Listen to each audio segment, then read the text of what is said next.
आखिरी हरफ पर 2 जबरें हों, वहां पर हम, इसको मैं एक दफा फिर लिख लेता हूं, वहां पर हम एक जबर को गिराकर आखिर में अलिफ मद्दा का, ये अलिफ मद्दा बन जाएगा, ये वाला अलिफ मद्दा का इजाफा कर देंगे तो ये बन जाएगा लिबासा। यहां पे तो लिबासन था ना, सीन 2 जबर सन, लिबासन था। वक्फ अगर करेंगे आखिर में 2 जबरें आ जाएं तो एक जबर को गिराकर एक अलिफ मद्दा का इजाफा कर देंगे। ये हमेशा करेंगे जिस जगह, जिस लफ्ज के भी आखिर में 2 जबरें आएंगी। जैसे एक और मिसाल है माअन, ठीक है। अगर हम इसके आखिर में वक्फ करेंगे तो हमजा के ऊपर से एक जबर को गिरा के आगे अलिफ मद्दा का इजाफा करेंगे तो ये बन जाएगा मा आ, ठीक है जी। अलिफ मद्दा का हमने आखिर में इजाफा कर दिया। ये तो हो गए थे तीसरा को कायदा। चौथा कायदा जो है, चौथा कायदा भी बच्चों की इसमें बहुत ज्यादा गलती होती है। एक कायदा नंबर 3 में और एक कायदा नंबर 4 में। गोल ता, गोल ता, ठीक है। ये लेसन नंबर 2, जो कायदे का लेसन नंबर 2 है, वहां पे आपने ये गोल ता आपने पढ़ी है उस लेसन में। गोल हा और गोल ता, ऊपर 2 नुक्ते डाल दें तो गोल ता बन जाएगी, और नुक्तों के बगैर ये हा बन जाएगी।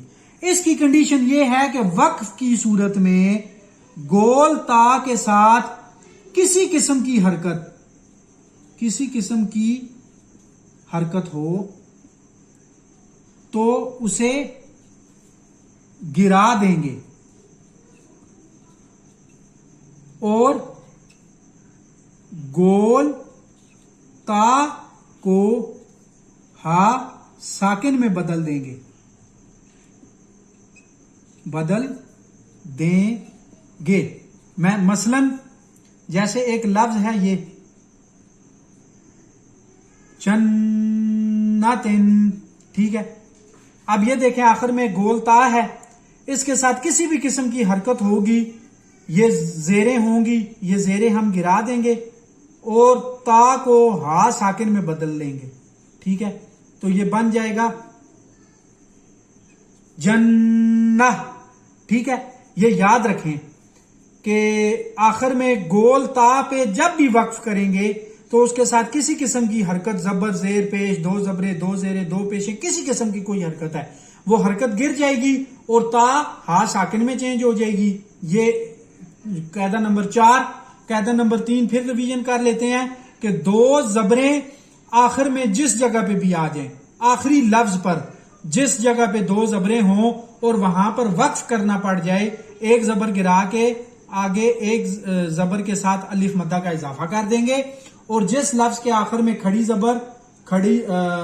जबर हो और जो लफ्ज आखिर में खुद से शुरू से पहले से ही साकिन हो, वहां पे किसी किस्म की कोई तब्दीली नहीं करेंगे, और जिस लफ्ज के और जो लफ्ज आखिरी या हो और उसके नीचे खड़ी जेर हो तो उसको भी किसी किस्म की तब्दीली नहीं करेंगे, और जिस लफ्ज के आखिर में जबर जेर पेश और 2 जबरें और 2 पेशे हों तो उनको गिराकर वक्फ की सूरत में साकिन कर देंगे, और जो लफ्ज, जिस लफ्ज के आखिर में खड़ी जेर हो या के अलावा कोई भी आखिरी लफ्ज जो है वो या के अलावा कोई भी लफ्ज हो और उसके नीचे खड़ी जेर हो तो फिर उस खड़ी जेर को भी गिराकर इनकी तरह आखिर में उसको साकिन कर देंगे। ये थे जी वक्फ के कवायद के अल्फाज को किन किन जगह पे कैसे हमने साकिन करना है। ये 4 कवायद हैं, आप इनको अच्छे तरीके से रिवीजन कर लें।